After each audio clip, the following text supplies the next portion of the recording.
5 years in urban involvement, urban revitalization. I first moved into the Clifton neighborhood, which was a depressed, deteriorated neighborhood back in the early 1980s. If you go there today, you'll see how it has been revitalized. Likewise, West Main Street. Some of you may not remember West Main Street, what it looked like in the 1970s. You could have gone into that district and bought any of those buildings for $1. They were giving buildings away back in the 1970s. You go there today, and it's one of the most highly invested parts of our city. I was involved in that. I've been involved in the Portland neighborhood, Nulu, Central Football Stadium. If you recall, they wanted to move Central Football Stadium over to the old Male High School site. I said, why would we be transporting kids 2 miles for athletic activities? And I was involved in reversing that decision with JCPS, and now, as one of the assets noted, Central Stadium is a keystone there in the Russell neighborhood. Was involved in the waterfront back in the 1980s, helped write a lot of the guidelines for the revitalization of the waterfront. Very pleased at how that turned out. I'm still on the design review board there. The Auerbacher Clement House, which is at 17th and Jefferson, deteriorated structure. They wanted to bulldoze that down about 5 or 6 years ago. It's now being transformed into a residential development. So I've been involved directly in all these efforts over the last 35 years. In 2009, I wrote a book called Louisville 2035. And one of the chapters in that book was called The Next Hotspot Area to Live and Work, West Louisville. And a lot of the ideas that have been discussed here were contained in that book 5 or so years ago. Gil Holland, a good friend of mine, he would have been here today. He's on vacation and doing other things this weekend and could not be here, so I'll represent him a little bit because he is actually putting money where his mouth is in the Portland district, and Gil's doing great things, as you saw what he did in the Nulu district. Churches. Great comment there, and I'm not sure how much the churches have been represented at this forum here this weekend. But one church recently I visited in the West End, a deteriorated church. They were looking at some major investments of how to improve upon their church. And what got me was, in talking to the pastor there, was instead of using local resources to revitalize that church deteriorated situation, they actually went into Indiana and hired an architect for that work. I'm like going, well, aren't there architects here on the Louisville side that could have assisted? So there are resources here locally that the churches and within the community that can be drawn upon. My first job was with Carrie Anderson. Does anyone know who Carrie Anderson is? First African-American architect. Samuel Plato, great architect from the West End, has done a lot of great things. So there are resources within the neighborhood that the churches and other businesses, as they revitalize, can draw upon for that type of work. A couple other things real fast. I'm involved in the Walmart situation currently, and a lot of people are saying, well, let's just build a suburban Walmart at 18th and Broadway. And I'm saying, no, my theme all along has been, let's make Louisville the best it can be. And I'm just not talking the East End of Louisville the best it can be. I'm talking all of Louisville the best in which it can be. And that Walmart should have an urban context to it. Other cities are doing it. You go on Google, you can Google other cities, how they are challenging Walmart to upgrade their design. And why is that important? Especially at the 18th and Broadway. I have a choice of which Walmart I can go to. I can go to the one out at Hurstburn Parkway, out at the Summit, wherever. But if they design a distinct urban Walmart there that is different than the others, I will go to that Walmart. I find that the design will appeal to me, and I think it will appeal to the people in Old Louisville and other East End districts to go to that Walmart. Let's just don't settle for the lowest common denominator there. A couple of other items. I don't think Pastor Jamsetta Ferguson is here today, is she? Is Pastor Ferguson here?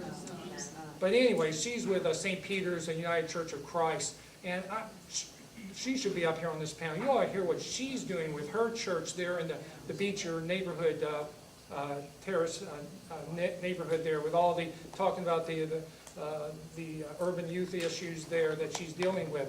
Phenomenal programs that she has ongoing. I encourage the Bingham Fellows to definitely talk to Pastor Ferguson on that as well. She's a Bingham Fellow. She is a Bingham Fellow.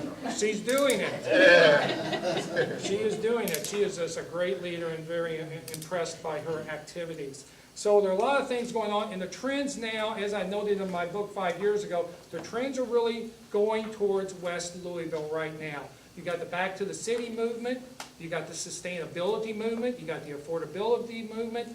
I hear a lot from the younger generation. They no longer want to travel a half hour or an hour from Oldham County or Shelby County into downtown Louisville. They want to live close to where they work.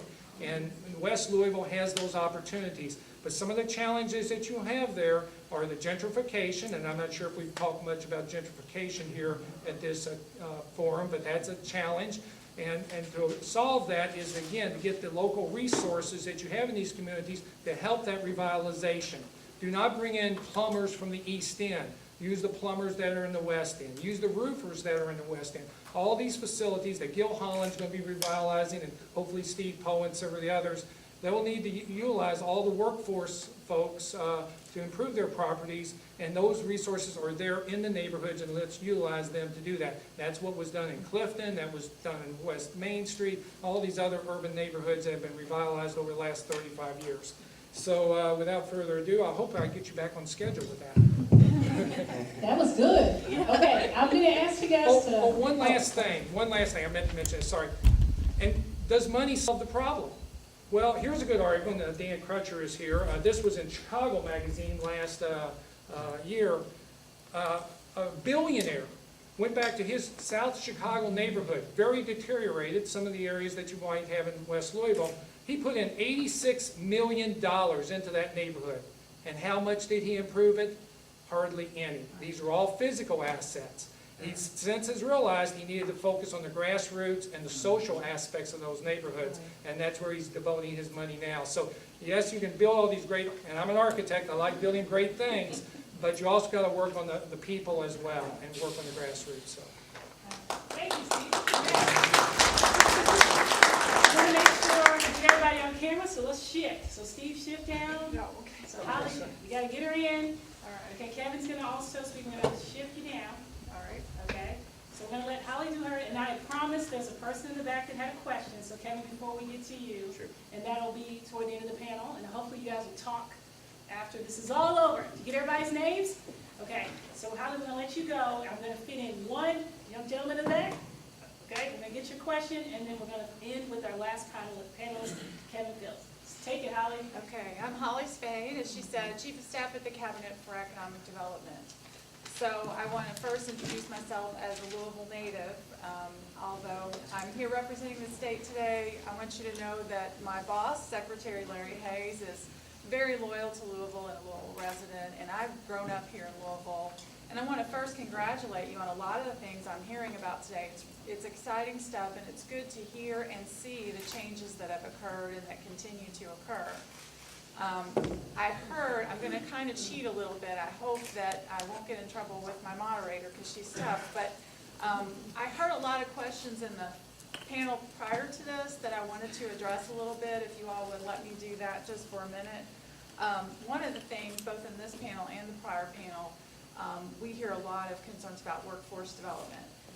And that is certainly one of our jobs. That is a priority for the Cabinet for Economic Development, but also for the governor and for lots of folks at the state level. I think Commissioner Brindley spoke yesterday about some of her programs for the Workforce and Education Cabinet. But one of the things that we're really focusing on is apprenticeship training and more of the needs assessment. In other words, training folks for a job, figuring out what the needs are in the industry, and then training someone specifically with what they need to get that job. I think that's kind of a national trend. We can't take credit for being the first to do that, but Kentucky has really stepped out, and we're getting some national recognition now for doing that. And we're looking to the private sector. We're looking to industry and saying, you know, tell us what skills you need. There were thousands of manufacturing jobs in this state last year that went unfilled. And they may not have been all within driving distance for this neighborhood, but there are skills that are particularly needed. So we are trying to work on filling those. In fact, where we sit right now, we work all the time with this community college, with training centers to try to produce folks who have those mid-level skills that can do advanced manufacturing. And there are jobs out there. We just need to get that connection for folks to find those particular training opportunities. The career centers in Louisville offer that, and certainly whenever we work with industry moving here or considering this place, they're going to be looking at whether there is a workforce available, and we're going to be looking at ways to get people trained so that we can market that workforce as a reason to come to Kentucky and to this area. So I wanted to address that just real quickly. Also, I think there were some questions about entrepreneurship, some small business folks in the room. We have an Office of Entrepreneurship at the state level. We focused a lot on innovation and commercialization of research. We also focus on small business. We saw the connection there, and we've now created an Office of Entrepreneurship. To us, if you are going to buy a couple of lawnmowers and start a lawnmower business, you're an entrepreneur. If you're going to invent something wonderful, that's great too, and we want to continue to support that kind of entrepreneurship, but we want small business folks to know that we're reaching out to them. The governor's had several initiatives recently to support that. We have small business tax credits now available. You just have to hire one person and spend $5,000. We have small business loans available and collateral support programs available. You might need operating costs, and the bank says we can get you some money, but you have to have collateral. You don't have the collateral. We can provide some help with that collateral. And then the kinds of things that Ellen talked about on the panel previously, just assistance, free help. The Kentucky Innovation Network has offices all over the state. We have an Innovation Network office right here in Louisville, and they work with Enterprise Corp and with Ellen's folks and the city to provide free help. If you want to create a business plan, you can go to them and they will help you get started and find connections for you. The governor recently started the Kentucky Angel Investor Network so that folks can go online and talk about, here's my business, I need investment, and then connect to investors all over the state and even outside the state by doing it on the web. So we're looking for more and more ways to connect small business with the resources they need to be successful and to grow. And I know there were some questions about that earlier, so I wanted to throw that in. I also heard some questions about whether we are, how we are working through the transition with GLI and the city of Louisville, and I just wanted to get up here and confirm, I think, what was said prior, and that is we are talking to Ellen regularly. We have several folks that we work with at the city directly. We continue to work with everyone, both at GLI and at the city, on projects. When a company comes to us and they're looking for a site, they will give us parameters for what they want, and we will look at every site we can come up with that fits that parameter. If it's anywhere near here, we're going to be talking to Ellen. We're going to be talking to the city, we're going to be talking to GLI, we're going to get every resource we can get together and say, what can we offer to make this attractive to that company, to make that company want to come and work here. So to answer your question, I think the transition's going smoothly, I think that we're working together, and I think that we're all considering creative ideas for incentives. I don't know how many of you work with traditional incentives, but traditionally, as someone pointed out earlier, we're going to incent a company to come here, to move here, or incent an existing company to expand. Right now, a lot of people are saying there aren't enough sites. Consultants say, well, we want a site, but we don't want a site that we have to start from scratch. We want a shovel-ready site, or we want to just lease space. There isn't that much leasable space left that's of a certain quality or level. We want to just lease space. So you guys have some opportunities here to, once you do your asset mapping, see what the resources are and come up with what you want to do, then we can work with you on marketing that site. We can work with you on figuring out what's needed for that site and what we would like to see. We don't have a definite plan or incentive laid out, but possibly more attention paid to the developers and the folks who can get the site ready for someone else to come in and take over and start a new business or expand their business. So we're open to creative solutions. We hope to sit at the table and work with all of you on things. I have to say one negative thing, and that is I heard someone say, well, let's get state money. I got to point out this one negative thing, and that is there isn't a lot of state money. There isn't a lot of federal money. There isn't a lot of city money. So these partnerships that you all are forming are so important. because we have got to work with private sector folks, we've got to work with industry, we've got to work with landowners, we've got to work with local government. There has to be a partnership, because there aren't just pots of money sitting around anymore. It's just not there. The budget director announced that we were $90 million short on this fiscal year that just ended on our budget. We didn't even have enough, so I certainly didn't have any to give away. Believe me, if we had it, we would. So what we are looking for are communities like this who have gotten together and said, well, we can do this if you can do that. Or we can get this site if you all can help us market it, or anything like that. We will come and give seminars on small business. If you end up with a multi-use type of development, we can work on that. We want to be a part of it, but we can't just hand out money. It's got to be a group plan with a definite purpose and goal. And I think that you all are headed in the right direction. So I congratulate you on that, and I've taken up way too much time. I'm going to get in trouble. So. Hit the mic, and then. Good day, everyone. Good morning. My name is Jabril Israel. I'm the founder of a nonprofit organization called Arts and Activism. And what we do is we work to stimulate political literacy and engagement in each and every American citizen, particularly West Louisville. I must say, I'm deeply grateful, deeply humbled to be here this morning. The amount of concern and passion I've heard expressed from West Louisville has definitely encouraged me. This is my first time meeting a lot of you guys, seeing a lot of you folks. I do quite a bit of work in West Louisville. I know some of the people in this room I do know, but I know just as well as I've never been to a forum like this, there are a lot of people in West Louisville. They don't have any idea that we're here, period. That any of these ideas are even in discussion. When you talk about the youth on that side of West Louisville, I assure you, 90% of them at least have no clue as to the efforts you guys are embarking upon. And that's really what arts and activism works to eradicate to a great degree. What we want to do is we want to let people on that side of 9th Street know there are people on the east side of 9th Street, on the south side of town, all over the state, all over the world that are really interested in helping our situation.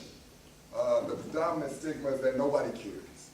On the other side of 9th Street, most folks feel like nobody cares. 14th poorest community in the nation. After 60 years or so of that, it's a logical response. And so what I'm saying is that, one, there's a great deal of cultural change that needs to take place in that regard. One, the community has to come to a place where it feels and knows that there are people on the other side of 9th Street that care, and particularly with our youth, there's a great need for cultural change.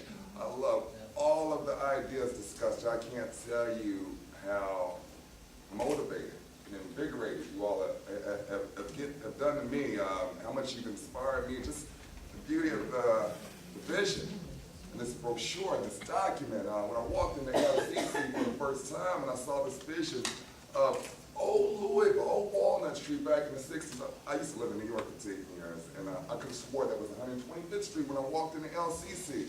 So I'm running around the community talking about 21 LCCs, like 21C in the West End, in the hood.